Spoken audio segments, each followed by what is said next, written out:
Halo, Assalamualaikum warahmatullahi wabarakatuh. Hai, berjumpa lagi di dalam kuliah kita minggu yang ketiga. Diharap pelajar-pelajar saya uh, sihat sejahtera. Hmm, Very good morning. And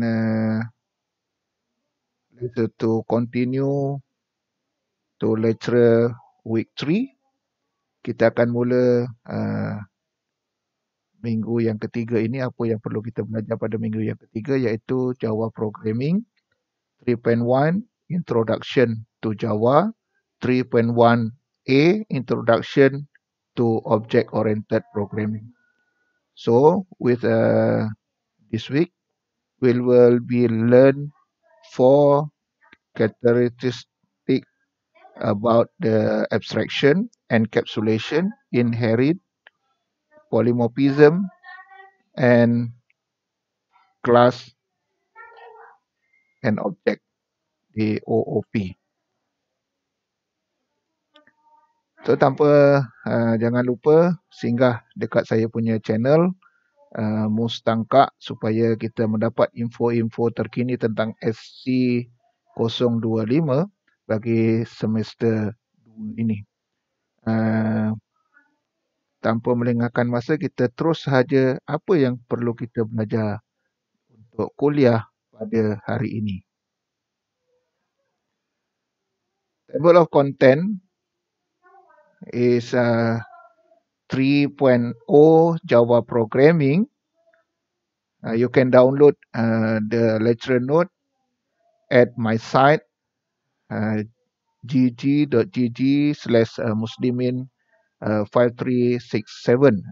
Di situ anda boleh download saya punya file dan ada juga reference daripada YouTube yang boleh kita dapatkan ilmu tentang Java Programming. Nanti saya akan bagi link tersebut di Telegram.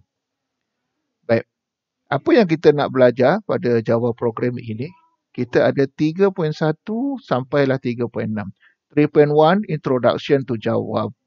3.2 Data Type, Operator, and Expression.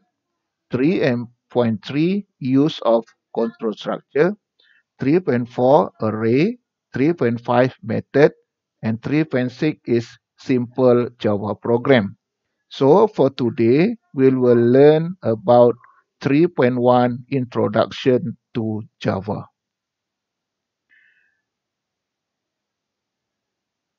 Selepas anda melihat video ini, saya mengharapkan anda boleh, you should be able to explain object-oriented programming. Number 2, use output and input statement including output string, construct a simple program. This is outcome for 3.1. So for today, you can explain object-oriented programming only. Next week, we will learn about output and input statement for Java programming. So for today, introduction to object-oriented programming, we will learn about definition for OOP. OOP stands for object-oriented programming. We will learn about characteristic of OOP, object, and class. So, 4 topic to learn today. Okay, now what is the definition of OOP? Object-oriented programming, or OOP, is a programming technique that use object to design the application and computer program. Jadi, object-oriented ini adalah berdasarkan kepada objek untuk kita menyelesaikan masalah. Jadi, kalau soalan PSPM tanya, what is definition for object-oriented programming? So, you must answer object-oriented programming is a programming technique that use object to design the application and computer programs. Okay, now, 4 characteristic of OOP. Number 1, abstraction, encapsulation, inherit, and polymorphism. 4 characteristic of OOP.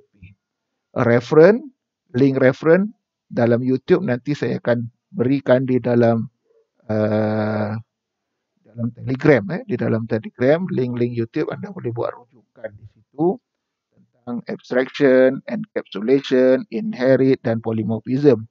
Jika tidak cukup penerangan dari saya, Anda boleh rujuk di YouTube. Link-link tersebut nanti saya akan berikan kepada anda. Okey, sekarang kita akan masuk abstraction. Abstraction is a process of hiding the implementation detail and showing only functionalities to the user.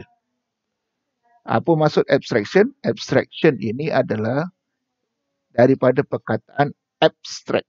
Daripada perkataan abstract. Daripada perkataan abstract. Apa maksud abstract? Abstract ni maknanya tak nampak, tidak nampak. Abstract mean tak nampak. You not see the function. You not see the function. For example, saya bagi contoh. Sekarang kita menekan calculator. Kita menekan calculator. Kalau anda ada calculator, anda boleh buka calculator anda masing-masing. Sekarang anda tekan nombor 2. Anda tambah dengan nombor 3. Dan anda tekan equal, sama dengan. Jadi, apa yang akan keluar di dalam kalkulator anda? Yang akan keluar adalah jawapan untuk 2 tambah 3. Komputer tidak menerangkan tentang jalan kerja bagaimana untuk mendapatkan jawapan. Jadi, komputer hanya keluarkan jawapan saja. Maka, proses untuk mendapatkan the result ataupun jawapan itu kita hiddenkan. Itulah yang dimasukkan dengan abstraction. So, it is the ability to represent data at a very conceptual level without any details. Jadi, yang mana yang detail prosesnya itu tidak ditunjukkan kepada user. Yang kita tunjukkan ialah kita punya end result. Jadi punya end result kita tunjukkan. Other way, it show only essential thing to the user and hiding the internal detail. For example, sending SMS where you type the text and send the message. You don't know the internal processing about the message delivery. Jadi kita menghantar message, kita tak tahu apa proses yang berlaku di sebalik kita menghantar message itu. Yang kita tahu hanya kita hantar, menaip message tersebut dan kawan kita pun mendapat message apa yang kita hantar. Jadi proses untuk penghantaran itu tidak ditunjukkan. Jadi maknanya abstraction ini dia akan hiddenkan function-function untuk mendapatkan result. Yang dikeluarkan hanyalah result saja. Abstraction led to focus on what the object does instead of how it does it. Jadi, abstraction ini menunjukkan hanya perkara yang utama saja yang akan ditunjukkan kepada user. Proses bagaimana untuk mendapatkan jawapan tersebut, ia dihiddenkan. Jadi, saya mengharapkan agar anda faham kriteria OOP yang pertama iaitu abstraction. This is criteria number 1, abstraction. Okay, now criteria number 2, encapsulation. Capsule, from the word capsule. Apa yang anda faham tentang kapsul? Kapsul ini ialah macam kita ada satu tempat yang kita compact, terlampau compact. Kita wrapping satu benda dan kita wrap kepada satu bahagian. The encapsulation in Java is a process of wrapping code and data together into a single unit. This is encapsulation. Jadi proses untuk wrapping code and data together into a single unit. Jadi contoh kita membuat calculator tadi. Buat calculator. Ada daripada jawapan 1 tambah 2 tambah 3 tambah 4 tambah 5. Ada yang 1 darab 5, 6. Jadi semua kita wrapping menjadi satu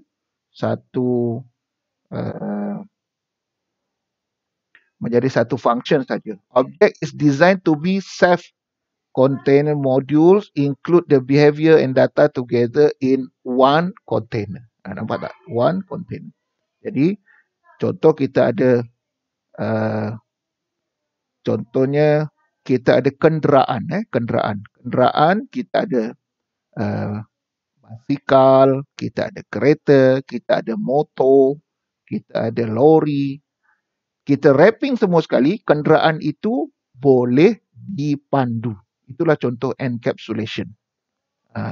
Jadi macam-macam function, contoh basikal fungsi dia lain, motosikal fungsi dia lain, lori fungsi dia lain.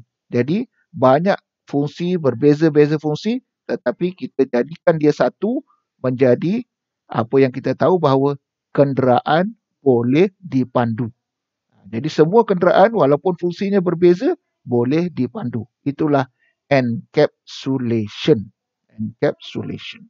Contoh di dalam Java programming nanti anda ada banyak method. Contoh method yang pertama kita mengira tambah, method yang kedua kita kira umur, method yang ketiga kita mencari nama, kemudian kita satukan menjadi detail student. Itu contoh ni. Encapsulation. Data hiding, declaring the object data to be private so it will not be accessible to non-member modules. Jika bukan daripada kelas yang berbeza, kita tidak boleh ambil. Contoh macam kelas kenderaan, hanya kenderaan saja boleh kita masukkan. Kalau haiwan, tak bolehlah. Haiwan ada kelas haiwan tersendiri. Wrap is inner attribute from outside the object. Jadi nak wrapping itu mesti dari pada attribute yang sama. Contoh macam kenderaan tadi, kita ada tayar, kita ada enjin. Jadi attribute dalam kenderaan itu kita satukan bolehlah menjadi satu kelas, iaitu kenderaan boleh dipandu. Allowed behavior to accessible outside the object. Maknanya dalam encapsulation ini kita boleh capai dari luar daripada objek tersebut. Nanti kita akan masuk apa dia objek. Okey. Itu ialah encapsulation ini ialah kriteria OOP yang kedua. Sekarang third criteria is inheritance. Inherit. Maknanya pewarisan. Inherit. Mewarisi. Kalau anak mewarisi daripada ayah. Contoh pewarisan. Kalau anak ayahnya pemain bola sepak, anak mewarisi permainan bola sepak dari ayah. Itu contoh. Tapi di dalam inherit ini lebih kurang sama lah. Inherit in Java is mechanism in which one object carries all the properties and behavior of a parent object. Jadi samalah seperti yang saya beritahu tadi. Contoh bagi kelas haiwan. Kelas haiwan. Kelas haiwan diwarisi oleh objek haiwan banyak. Haiwan, contoh keluarga kucing. Kucing ada 4 kaki. Kucing ada 2 mata. Jadi diwarisi oleh keluarga anak bagi kucing tersebut. Okay. It is the abilities to create a new class from an existing class. For example, parent class. the general class or person. Children class, the more specific class, student, administrator, and lecturer. A student is a type of person, so lecturer and administrator. Jadi, this commonly class share many attribute and behavior called reuse abilities. Apa maksud reuse abilities? Boleh diguna pakai. Jadi contoh dalam kita punya parent class, dalam parent class kita ialah person. Di dalam person kita ada student, kita ada lecturer, kita ada administrator. Di dalam person kita ada 3. Student, kita ada lecturer, kita ada administrator. Baik. Di dalam student, administrator dengan lecturer, kita ada attribute. Attribute itu, masih ingat lagi, database, student ada nama, ada nombor metrik, ada nombor kad pengenalan. Samalah juga dengan lecturer. Lecturer pun ada nama, ada nombor kad pengenalan, ada nombor metrik untuk lecturer. Bila kita gunakan di dalam kelas person, iaitu parent class person, maka attribute untuk nama, umur, kelas boleh diguna pakai oleh person. Itu yang dia masukkan dengan inherit, iaitu pewarisan. Diharap anda faham kriteria yang ketiga ini. Okey. Kita masuk kepada kriteria yang keempat. Yang terakhir kriteria kita ialah polymorphism. Polymorphism in Java is a concept by which we can perform a single action in different way. Maksudnya, kita jadikan dia sebagai satu action daripada pelbagai jalan. A single statement is used to call various methods, and the extra method to be called is only knowing during runtime. Dalam polymorphism ini, kita boleh jadikan satu single action saja. Contoh, kita ingin mengira pelajar di blok A. Blok A ada 4 tingkat. Ada 4 tingkat. Jadi ada setengah daripada kita akan ambil dari tingkat 1 kita kira, kemudian kita tambahkan tingkat 2, kita tambahkan tingkat 3 dan kita tambahkan tingkat 4. Dan ada satu lagi ialah kita menyatakan bahawa kita kira sekali seterusnya pelajar yang belajar di blok A. Jadi polymorphism ini hanya akan ambil satu action saja. Berapakah pelajar di blok A? Itulah polymorphism. Berbagai cara yang kita gunakan dan kita gunakan sebagai satu cara saja. Jadi contoh yang lain, kita gunakan calculator. Kita gunakan calculator. Ada calculator yang kita gunakan untuk kita menambah. Ada calculator yang kita gunakan untuk kita menolak. Ada calculator kita gunakan untuk kita mendarab. Dan ada calculator yang kita gunakan untuk menambah. Dan bila kita satukan jadi calculator itu, jadikan satu sahaja yang dipanggil sebagai calculator. Iaitu satu fungsi untuk mencari jawapan. Untuk mencari jawapan dalam pengiraan. This is a polymorphism. Nanti bila kita akan belajar method, kita tahu dalam method dia ada objek tersebut dan daripada method tersebut kita jadikan dia sebagai satu main method untuk jadikan dia single action, polymorphism. Jadi untuk keterangan lanjut lagi, saya akan bagi link yang anda boleh rujuk mengenai kriteria-kriteria OOP. Jadi kriteria-kriteria OOP. Okay. Saya harap anda dapat penerangan tentang kriteria OOP, iaitu abstraction. Yang kedua ialah encapsulation.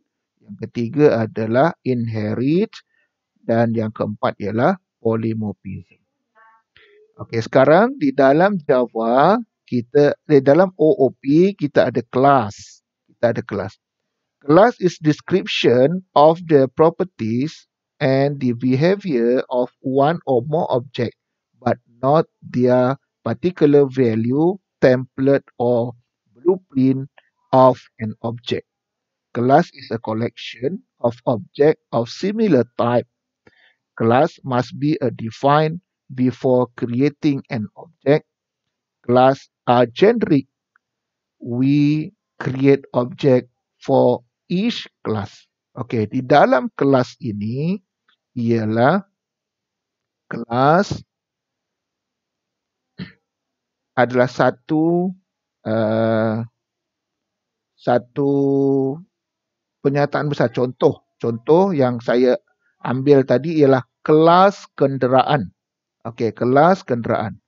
Kelas kenderaan ataupun transporting kelas. Di dalam kelas kenderaan ada lori, ada kereta, ada bas, ada basikal. Itu ialah kelas kenderaan. Samalah juga dengan kelas haiwan. Di dalam kelas haiwan ada haiwan berkaki 4, ada haiwan berkaki 2, ada haiwan banyak kaki. Itu ialah kelas haiwan. Sama juga dengan kelas kediaman. Kita ada kelas kediaman. Ada kediaman semi-D. Kelas kediaman semi-D. Ada kelas kediaman rumah teres. Ada kelas kediaman rumah kampung. Ada kelas kediaman rumah rakit. This is class. Apa maksud kelas? Is a description of properties and behavior of one or more object. This is a class. Jadi saya harap anda faham apa yang dimasukkan tentang kelas. Kemudian kita masuk objek. Object is an instance of class. Object has identity, state, attribute, and behavior. Object properties can change over time and behavior can vary depending on the current property value. Object is a thing both tangible or intangible that have properties, data value, and behavior method that manipulate the data. Object does things and usually depend on its properties. Object program are object-oriented program are object and they are the build block of object-oriented programming. Object are specific. Object are created from class. Example class. Vehicle, person, shape, animal. Ni yang saya bagi contoh tadi. Example class kan. Example class dia ialah vehicle, person, shape, animal. Dan ada lagi perumahan saya bagi contoh kan. Jadi objeknya adalah apa yang ada di dalam person. Di dalam person kita ada student, kita ada lecturer, kita ada administrator. Ini di dalam person, dalam kelas person. Dalam animal objek kita ialah animal berkaki 2, berkaki 4. This is for example. Objek vehicle, kelas bagi kelas vehicle, objeknya adalah kereta, lori, bas. Itu bagi kenderaan. Jadi saya harap kita faham tentang objek. Kalau kita ingatkan lagi, kita pernah buat dalam database, objek ini adalah attribute yang kita gunakan untuk kita punya sistem. Kelas kita adalah sistem yang kita buat. Contoh macam sistem KMG ataupun library system. Dalam library system itu ialah kelas. Di dalam kelas ada objek. Objeknya apa? Objeknya ialah kita punya apa nama? Student. Dalam student kita ada attribute kan, nama, nombor kad pengenalan, nombor metrik. This is object. Okay. Saya harap anda faham tentang objek dan kelas bagi OOP. Okay, now kita sedia sejenak kita jawab soalan what is OOP? What is object oriented? What is object oriented program? Question number 2, list 4 characteristics of OOP. And number 3, what is the difference between object and class? What is the difference between object and class? Saya harap anda dapat menjawab soalan ini dan berikan jawapan kepada saya melalui Telegram.